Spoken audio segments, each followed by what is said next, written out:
आर्यभट्ट पाठशाला YouTube channel पे आप सभी लोगों का एक बार फिर से स्वागत है। मैं हूं प्रदीप झा। अभी हम एरिया एंड पेरीमीटर टॉपिक कर रहे हैं जो कि लेखपाल मुख्य परीक्षा के सिलेबस में है। और ये जो एरिया एंड टॉपिक का ये जो एरिया एंड पेरीमीटर टॉपिक है, ये लेखपाल मुख्य परीक्षा का के सिलेबस का ये अंतिम भाग है। तो अंतिम टॉपिक है, मतलब भाग नहीं है, अभी दो भाग कम से कम और हो गया एरिया एंड पेरीमीटर में। अब मैं समझ रहा हूँ कि आप लोग बोर हो रहे होंगे, लेकिन क्या कीजिएगा, पढ़ना तो पड़ेगा ना। अगर एग्जामिनेशन में कंपटीशन में सफल होना है तो पढ़ना तो पड़ेगा, भले बोर हो कुछ हो, कोई नहीं आपका इस ध्यान देने वाला, कोई नहीं सुनने वाला। इसलिए चलिए एरिया पेरीमीटर का अगला भाग है लेकर आया है। आपको पता है कि इसमें एरियाज हैं, ट्रायंगल के हैं, जो रेक्टेंगल के हैं, स्क्वायर के हैं, सर्किल हैं, सभी को मिक्स करके क्वेश्चन आता है इस टॉपिक से। तो शायद ये संभवतः ये तीसरा पार्ट है। इसके बाद हो सकता है कि 2 या 3 भाग संभवतः और होगा, है ना। तो उसको अच्छे से समझना। ये कंसेप्ट है, इसको आप लोग ना याद नहीं कर सकते, रट नहीं सकते। ये कंसेप्ट है, एक बार अगर समझ में आ गया तो इस तरह का कोई भी क्वेश्चन आप बहुत आसानी से सॉल्व कर सकते हैं। चलिए शुरू करते हैं।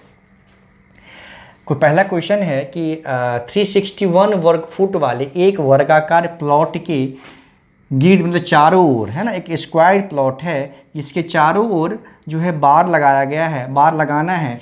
बार का कॉस्ट है ₹62 फुट पर फुट की दर से बार लगाने का खर्च क्या होगा। देखिए, अब मान लीजिए, इसको समझिए, वर्गाकार है ना, जो एक वर्गाकार प्लॉट है। मान लीजिए ये वर्गाकार प्लॉट है, ऐसे समझिए, ये स्क्वायर शेप है ना, ये स्क्वायर शेप है। अगर स्क्वायर नहीं लग रहा होगा तो काम चला लीजिएगा, है ना। ये स्क्वायर शेप है, तो देखिए इसके चारों तरफ ना बार लगाना है, मतलब ऐसे करके ना बार लगता है ना, चारों तरफ घेरना है मतलब इसको, ठीक है। तो ये दिया हुआ है क्या कि कॉस्ट जो है, रेट जो है वो है 62 पर फुट, है ना। और इसका एरिया दिया हुआ है हमें, एरिया दिया हुआ है इसका स्क्वायर का 361 स्क्वायर फुट। एरिया दिया हुआ है 361 स्क्वायर फुट, ठीक। अब देखिए, हमें 62 पर स्क्वायर फीट के रेट के हिसाब से दिया हुआ है, तो हमें ना इसका पेरीमीटर निकालना होगा, हमें पेरीमीटर निकालना होगा। क्योंकि ये कॉस्ट जो होगा ना, इधर से लगेगा, इधर से लगेगा, इधर से लगेगा, इधर से लगेगा।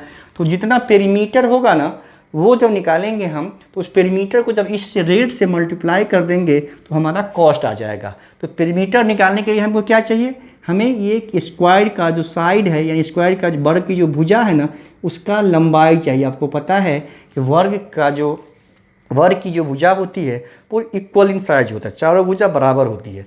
तो ये चूँकि स्क्वायर है, एरिया हमें गिवन है, तो आपको पता है कि भुजा स्क्वायर जो होगा, साइड स्क्वायर एरिया होता है, ये 361 होगा, है ना। तो यहाँ से सिंपली साइड क्या आ जाएगा, भुजा हो जाएगा 361 का अंडर रूट। तो आपको पता है ये 19 होता है, 19 फुट हो जाएगा, है ना, 19 फुट हो जाएगा भुजा। तो एक भुजा हो गया 19 फुट। तो इसका पेरीमीटर क्या होगा, इसका जो पेरीमीटर हो जाएगा वो हो जाएगा 4 × 19, मतलब 76 फुट ही होगा ये, ठीक है। अब ये पेरीमीटर आ गया हमारा, ये रेट है पर फुट के हिसाब से, है ना, पर फुट के हिसाब से ये रेट है हमारा। तो कॉस्ट हो जाएगा, सिंपली कॉस्ट हो जाएगा 76 × 62, है ना। ये जो होगा वो हो जाएगा आपका 4712 रुपीज़, 4712 यानी 4712 रुपया इसका कॉस्ट हो जाएगा। यही हमारा आंसर हो जाएगा। तो कितना सरल है, आपने देखा। क्योंकि बार लगाना है तो आपको पता होना चाहिए कि बार के लिए हमें इसका पेरीमीटर चाहिए, हमें स्क्वायर का एरिया दिया हुआ है।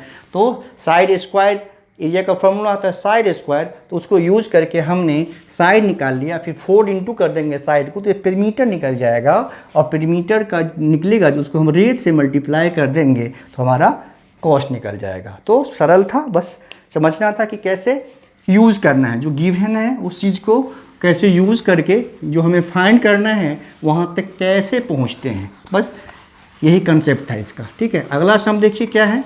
नेक्स्ट सम है कि एक वर्ग का परिमाप 8 सेंटीमीटर लंबाई एवं 7 सेंटीमीटर चौड़ाई वाले आयत के परिमाप के दोगुने के बराबर है ना। तो मान लीजिए क्या है, तो एक वर्ग है ना, जिसका उस वर्ग का जो पेरीमीटर है ना, इस आयत के पेरीमीटर के आयत का जो लंबाई है 8 सेंटीमीटर, चौड़ाई है 7 सेंटीमीटर। जो इस आयत का पेरीमीटर है, आयत का जो पेरीमीटर है, तो जो वर्ग है गिवन है ना, उसका पेरीमीटर उस आयत के पेरीमीटर का दोगुना है। तो पहले हम क्या करेंगे, आयत का पेरीमीटर पता करेंगे। आपको पता है कि आयत का जो पेरीमीटर होता है वो क्या होता है, 2 इंटू एल प्लस बी। अच्छे से याद हो गया होगा, अब तक नहीं हुआ है तो याद कर लीजिए। 2 इंटू लेंथ प्लस ब्रेथ, है ना। तो 2 लेंथ है 8 प्लस ब्रेथ है 7, तो ये हो गया 15 प्लस 2 30, है ना। सेंटीमीटर जो हो गया वो क्या हो गया, आयत का पेरीमीटर हो गया, है ना। आयत का पेरीमीटर हो गया 30 सेंटीमीटर।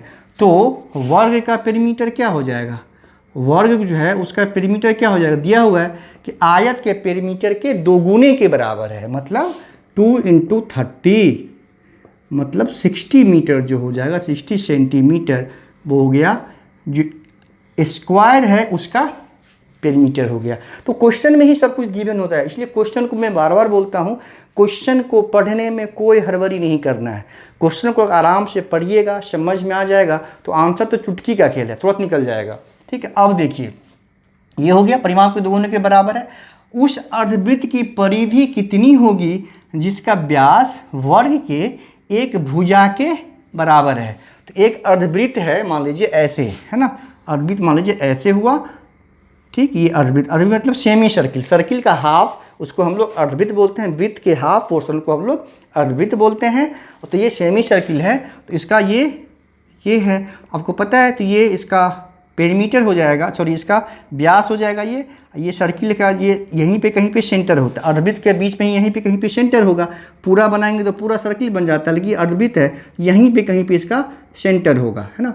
तो क्वेश्चन में दिया हुआ है दोनों के बराबर उस अर्धवृत्त की परिधि कितनी होगी जिसका व्यास वर्ग के एक भुजा के बराबर है। देखिए, अब पेरीमीटर है वर्ग का 60, तो आपको पता है वर्ग का पेरीमीटर क्या होता है, 4 इंटू भुजा, 4 को मल्टीप्लाई करते हैं भुजा से, पेरीमीटर निकल जाता है, ये है। तो यहाँ से भुजा कितना हो गया, भुजा हो गया यहाँ से वर्ग का 60/2 मतलब 16/4, है ना, 4 हो गया, 15 सेंटीमीटर ये जो है ये भुजा हो गया।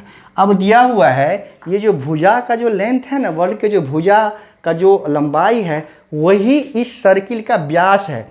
व्यास क्या होता है, तो व्यास, सर्किल का व्यास कितना हो गया, सर्किल का व्यास हो गया आपका 15 सेंटीमीटर। ठीक, तो आपको पता है कि रेडियस क्या होता है, व्यास का आधा मतलब 15/2 सेंटीमीटर।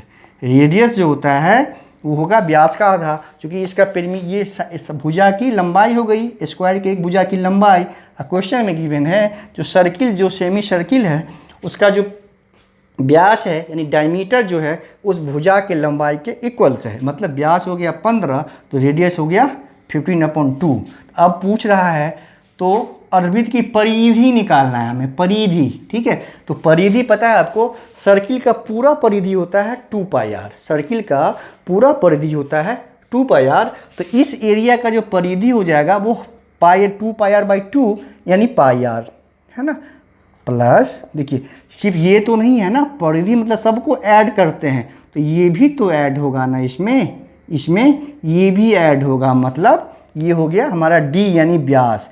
परिधि हो जाएगा πr, क्योंकि 2πr होता है पूरे सर्किल का परिधि, तो अर्धवृत्त का परिधि हो जाएगा 2πr का आधा यानी 2πr/2, दिस इज πr। तो πr प्लस d हो जाएगा यहाँ पे, तो ये हो जाएगा 22/7, r हो गया आपका 15/2 और प्लस d हो गया आपका 15, है ना।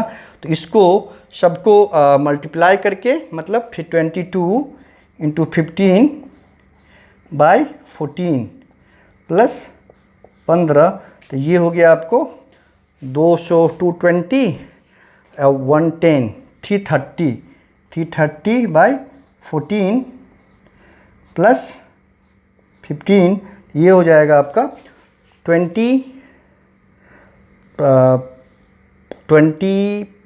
हो जाएगा। ये कितना हो जाएगा, ये हो जाएगा आपको, हो जाएगा πr 2r, ये मिला के हो जाएगा 38 पॉइंट, सब मिला के हो जाएगा 38 पॉइंट जो है ये 57, है ना। ये हो जाएगा आपका πr ये पाई आर हो गया, प्लस हो गया आपका ये डी है, डी मतलब ये टोटल ये 15 है, व्यास ही होगा ना ये, तो ये 15 ऐड कर देंगे तो पाई आर प्लस 15 करके इसको सॉल्व कर लेंगे तो ये 38.57 ये क्या हो जाएगा आपका, ये हो जाएगा वर्ग का एक भुजा, तो अर्बित की परिधि मतलब सेंटीमीटर हो जाएगा ये, है ना, ये हमारा सेंटीमीटर। इस तरह से बस क्वेश्चन में ही गिवन है, उसको आपको कैसे लेना है वो आपको समझ, एक एक चीज़ को समझ के वो स्टेप बाय स्टेप कर लीजिएगा तो बहुत आसानी से आप इसको सॉल्व कर सकते हैं। बस क्वेश्चन को आराम से पढ़ना है, इसका बस फार्मूला आपको पता हो और क्वेश्चन आराम से पढ़िए, सॉल्यूशन अपने आप हो जाएगा, कुछ नहीं करना है, बस फॉर्मूले को यूज़ करते जाना है, सॉल्यूशन अपने आप हो जाएगा। हाँ, कुछ क्वेश्चन क्या होता है आपको ट्रिक यूज नहीं कर सकते, कंसेप्ट पे बेसिस सॉल्व करना पड़ेगा। इसके लिए क्या है, कुछ क्वेश्चन मैंने पहले ही बताया था आपको, इसमें आपको जीएस का जो एरिया उसको कम टाइम लेके सॉल्व करना है। मैथमेटिक्स में जो 25 क्वेश्चन आपको पूछा जाएगा उसमें से 10-12 क्वेश्चन तो आपको देखते ही बन जाएगा, है ना, लेकिन 10-12 क्वेश्चन आपको सॉल्व करके बनाना पड़ेगा प्रॉपर तरीके से, ठीक है। अब देखिए अगला क्वेश्चन ये क्या है, ये एक आयत की लंबाई 20% बढ़ाई जाती है और चौड़ाई 20% घटाई जाती है तो क्षेत्रफल पर क्या प्रभाव पड़ेगा। याद कीजिए मैंने जब परसेंटेज पढ़ा रहा था मैं उसमें इसको अच्छे से डिस्कस किया है कि जब परसेंटेज में 2 डायमेंशन इंक्रीज को बढ़ रहा हो या घट रहा हो तो ओवरऑल परसेंटेज में इंक्रीज मतलब क्या असर पड़ेगा, मैंने बताया था आपको, उसमें ध्यान दीजिएगा कि एक चीज़ अगर 15% बढ़ रहा है, दूसरा अगर 20% बढ़ रहा है तो ओवरऑल जो है क्या फ़र्क पड़ेगा एरिया पे, तो x plus y plus x y upon 100, ठीक है। ये फॉर्मूला बताया था कि एक चीज़ अगर x% बढ़ रहा हो, दूसरा अगर y% बढ़ रहा हो तो ओवरऑल जो होगा उसके पे क्या असर पड़ेगा। तो यहीं पे है कि लंबाई चौड़ाई अगर कम हो रही है, ज़्यादा हो रही है परसेंटेज वाइज तो एरिया पे क्या असर पड़ेगा परसेंटेज वाइज। तो इसका ये फॉर्मूला, ये लंबाई है ये चौड़ाई है, तो अगर ये बढ़ रहा है या घट रहा है तो उसको इस पे सेट करना है आपको, है ना। देखिए अब क्या है, यदि एक आयत की लंबाई 20% बढ़ाई जाती है तो x मतलब ये बढ़ गया 20, ठीक है। अब क्या चौड़ाई घटाया गया है 20 तो ये y हो गया ना, प्लस नहीं होगा, उसमें घट रहा है तो -20 हो जाएगा, प्लस x20 ये हो गया -20/100, ठीक है। ये देखिए तो दोनों कैंसिल ही हो गया, 20 + 20 - 20, ये 20 -400 अपॉन 100 मतलब -4, मतलब पहले जो एरिया था उसमें 4% की कमी हो जाएगी। नेगेटिव साइन यही शो कर रहा है कि एरिया जो है पहले के तुलना में 4% की कमी हो जाएगी, ठीक है। यही आंसर होगा आपका कि एरिया में 4% की कमी हो जाएगी। ये ऑप्शन जिसमें उसको ठीक करना है आपको। ये एक्चुअली ना कॉमन फार्मूला है कि आप जैसे कुछ घट रहा हो बढ़ रहा हो, आप परसेंटेज वाले वीडियो को अच्छे से देख लीजिएगा, आपको इस समझ में अच्छे से आ जाएगा। लेकिन इसका एक और आसान तरीका है, जब सेम चीज़ एक ही % घट रहा हो, सेम % घट रहा हो और सेम % अगर बढ़ रहा हो, है ना, उस केस में क्या होता है आपको कि हमेशा लॉस ही होगा, यानी कमी ही होगी, है ना। अगर सेम पर जैसे एक 20 बढ़ रहा हो 20 घट रहा हो तो ओवरऑल क्या होता है हमेशा कमी होगी या लॉस होगा। और कमी कितनी की होती है, मान लीजिए कि एक अगर x% वृद्धि हो रहा है और दूसरा अगर x% की कमी हो रही है तो ओवरऑल क्या होगा कमी ही होगी। और कितनी की होगी तो x² अपॉन 100 की प्रतिशत की कमी होती है ना, इतनी की कमी होगी। तो x² मतलब यहाँ पे कितना है 20 है, तो 20 का स्क्वायर अपॉन 100 तो बराबर हो जाएगा ये 400 अपॉन 100 मतलब 4% की कमी बस।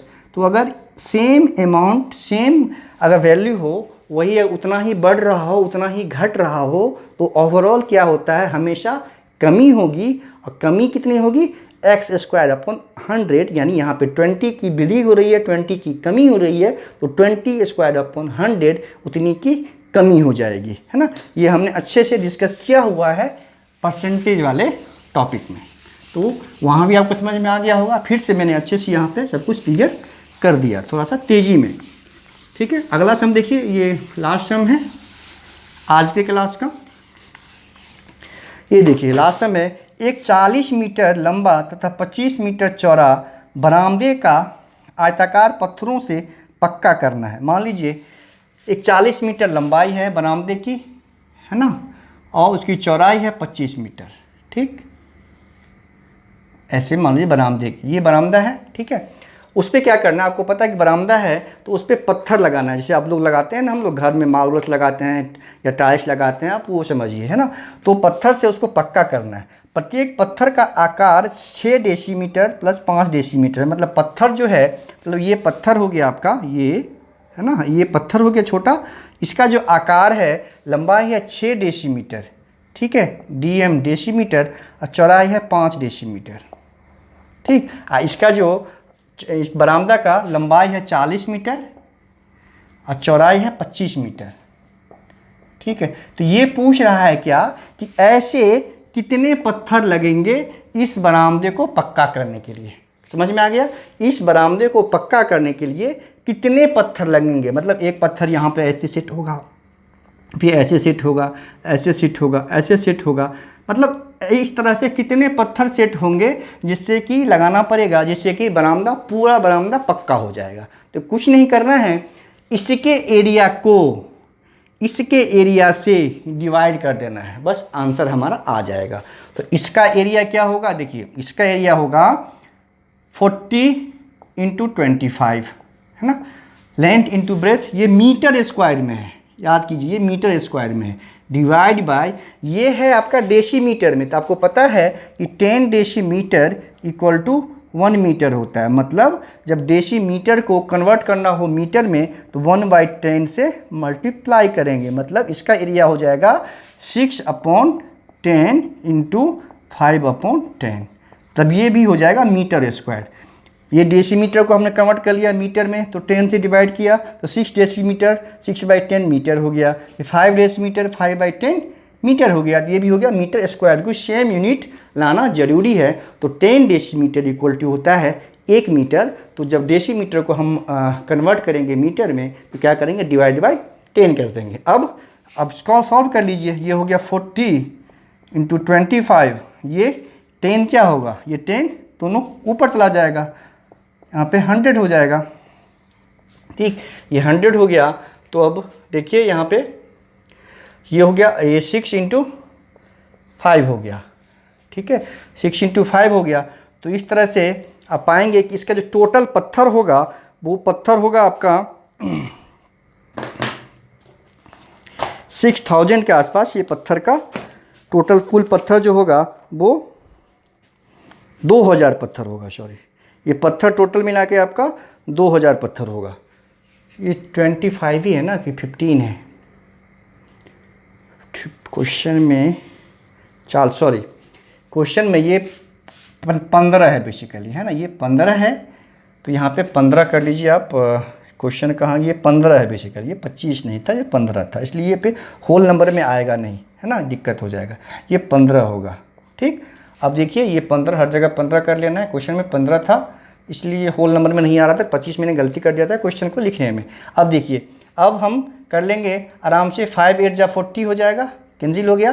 देखिए 3 2 जा 3, 5 जा 15, 2 4 जा 8, तो ये हो गया आपका 20 इंटू 100, मतलब 2000।